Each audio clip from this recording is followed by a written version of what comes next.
नमस्कार, स्वागत है आपका। आप देख रहे हैं द न्यूज और मैं रानी गुप्ता आपके साथ। कर्नाटका में कांग्रेस की सरकार बनते ही अब राहुल गांधी के जीजा यानी कि रॉबर्ट वाड्रा कर्नाटका पहुंच चुके हैं। अब इस चीज को लेकर के सोशल मीडिया पर तरह तरह की चर्चाएं हो रही हैं। तो वहीं रॉबर्ट वाड्रा और इसी के साथ ही प्रियंका गांधी वाड्रा को भी ट्रोल किया जा रहा है। आपको बता दें कि सोशल मीडिया पर इन दिनों एक पिक्चर लगातार वायरल हो रही है जिसमें कर्नाटका के नए नए सीएम सिद्धारमैया, प्रियंका गांधी वाड्रा और इसी के साथ ही रॉबर्ट वाड्रा नजर आ रहे हैं। अब इसको लेकर के लोग ये कह रहे हैं कि जिस तरीके से रॉबर्ट वाड्रा ने हरियाणा और गुरुग्राम की जगहों पर जमीनें हड़पी हैं, जमीनों में जो घोटाले किए हैं, तो क्या यही सिलसिला कर्नाटका में भी होने वाला है? क्योंकि कहीं ना कहीं कांग्रेस के शासनकाल के दौरान ही ये वाकया हुआ था जब रॉबर्ट वाड्रा ने ये जमीनों का घोटाला किया था। तो ऐसे में अब कर्नाटका में भी कांग्रेस की सरकार बन गई है और वहां पर रॉबर्ट वाड्रा पहुंच जाते हैं। तो ये चीजें क्या उस चीज की शुरुआत मानी जाए कि अब रॉबर्ट वाड्रा से कर्नाटक के लोगों को अपनी जमीन बचाने की आवश्यकता है? तो वहीं दूसरी ओर ये कहा जा रहा है कि क्या रॉबर्ट वाड्रा राजनीति में आने का अपना रास्ता ढूंढ रहे हैं, क्योंकि कहीं ना कहीं उनके दिल में भी ख्वाहिश होगी कि वो गांधी परिवार से ताल्लुक रखते हैं, जो कि देश की सबसे बड़ी विपक्ष की पार्टी है। ऐसे में कहीं ना कहीं उनके मन में भी ये जो ख्याल है वो जरूर आता होगा कि वो चुनाव लड़ ले। क्योंकि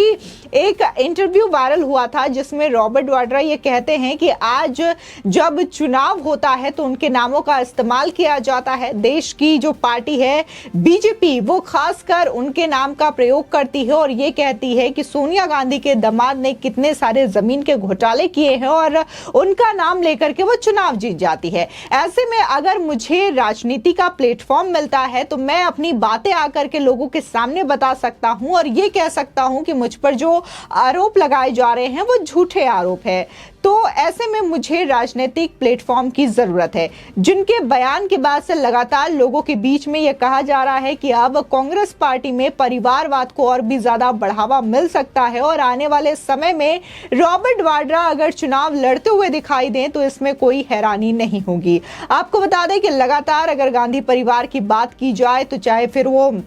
नेहरू हो, सोनिया गांधी हो, इंदिरा गांधी हो, राजीव गांधी हो, संजय गांधी और इसी के साथ ही अगर वर्तमान समय की बात करें तो राहुल गांधी और प्रियंका गांधी, ये तमाम ऐसे लोग हैं जो कि एक ही परिवार से आते हैं और लगातार इन पर परिवारवाद के आरोप भी लगते हुए हैं। और इसी के साथ ही अगर खासकर कांग्रेस पार्टी की बात करी तो कांग्रेस पार्टी में यह कहा जाता है कि वहां पर सिर्फ और सिर्फ आला कमान का मतलब ही यही होता है, सोनिया गांधी, प्रियंका गांधी और राहुल गांधी। अभी हम वर्तमान की बात करें तो हालांकि राहुल गांधी इस वक्त कांग्रेस के किसी बड़े पोस्ट में नहीं है, वो अब एक सांसद भी नहीं रहे क्योंकि उनकी सदस्यता को रद्द कर दी गई है। इसके बावजूद वो तमाम रैलियों में नजर आए थे विधानसभा चुनाव के दौरान। और अभी अमेरिका की बात की जाए तो वो अमेरिका भी गए हैं, बहुत सारे यूनिवर्सिटीज और तमाम तरीके के कार्यक्रम में वो लेक्चर भी दे रहे हैं। अब ऐसे में सवाल उठता है कि जब राहुल गांधी के पास कोई पोस्ट नहीं है, कांग्रेस के वो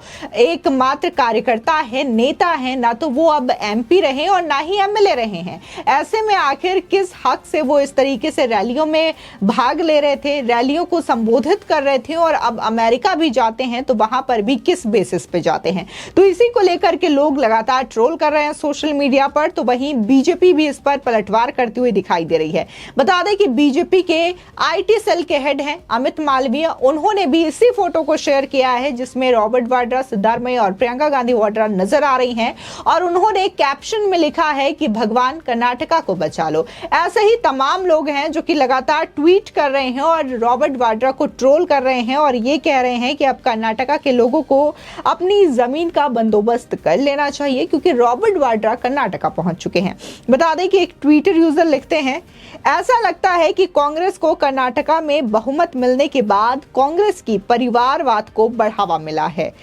रॉबर्ट वाड्रा ने भी दिखाई राजनीति में आने की दिलचस्पी। आपको बता दें कि पिछले दिनों जब कर्नाटका के इलेक्शन हो रहे थे और खासकर जब वहां पर कांग्रेस जीत गई थी और इसी के साथ ही सीएम फेस को लेकर के लगातार तकरार जारी थी सिद्धारमैया और डीके शिव कुमार के बीच में, तो ऐसे में बहुत सारे टीवी इंटरव्यूज के दौरान रॉबर्ट वाड्रा भी शामिल हुए थे। उन्होंने भी अपनी बात रखी थी और इसी के साथ ही आने वाले विधानसभा चुनावों को लेकर के भी उन्होंने टिप्पणी की थी, चाहे फिर वो मध्य प्रदेश हो, छत्तीसगढ़ या फिर हरियाणा हो। तो ऐसे में जो उनकी ओर से दिलचस्पी दिखाई जा रही है, हर बार वो टीवी इंटरव्यूज में आ रहे हैं, राजनीति के ऊपर बात कर रहे हैं, वर्तमान में जो राजनीति चल रही है, आने वाले समय के इलेक्शन के बारे में बात कर रहे हैं और खासकर जिस तरीके से दिलचस्पी दिखा रहे हैं, तो इस मामले को लेकर के जनता कह रही है कि शायद रॉबर्ट वाड्रा चुनाव लड़ना चाहते हैं, क्योंकि जिस तरीके से वो बातें बोल रहे हैं उससे ये स्पष्ट होता है कि उनके मन में जरूर ये ख्याल आ रहा है कि वो लोकसभा का चुनाव लड़ें। इसी के साथ ही राजीव नाम के ट्विटर यूजर हैं, ये लिखते हैं कि कर्नाटका में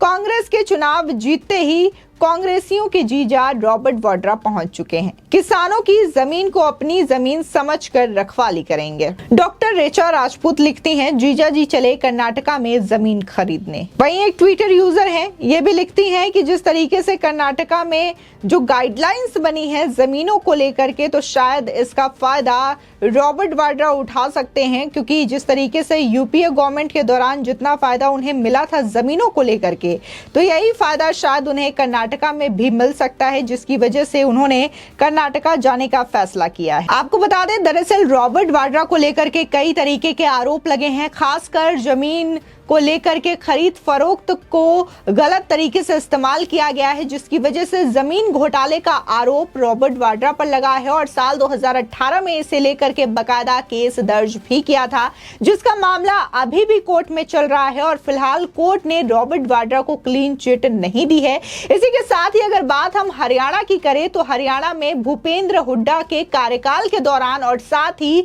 देश में यूपीए का जब शासन था, तो उस दौरान बहुत सारे जमीनों के घोटाले हुए थे, जिसमें खासकर रॉबर्ट वाड्रा और उनकी जो कंपनी है उसके खिलाफ कई सारे मामले चल रहे हैं और ये मामला कोर्ट में भी है, क्योंकि कई लोगों ने इसके खिलाफ अर्जी दायर कर रखी है। इसके बावजूद कई सारे अभी हाल ही में विधानसभा चुनावों को लेकर के रॉबर्ट वाड्रा ने टीवी शोज में अपनी राय रखी, लेकिन इस दौरान भी उन्होंने यही कहा कि मुझ पर झूठे आरोप लगाए जाते हैं और उसी की बदौलत बीजेपी इन चुनावों को जीतती है। लेकिन असल मुद्दों पर देखा जाए तो बीजेपी जो है वो अपना मुद्दा लेकर के आती है, अपने बातें रखती है और इसी के आधार पर चुनाव जीतती है, चाहे फिर वो राम मंदिर का मुद्दा हो, धारा 370 का मुद्दा हो या फिर ट्रिपल तलाक का मुद्दा हो। ये बातें बीजेपी ने कही भी है अपने घोषणा पत्र में, अपने चुनावी रैलियों के दौरान, और इस पर वो कायम भी रहे और इन चीजों को लेकर के कानून भी बने और इनकी प्रतिक्रिया भी देखने को मिली कि ये चीजें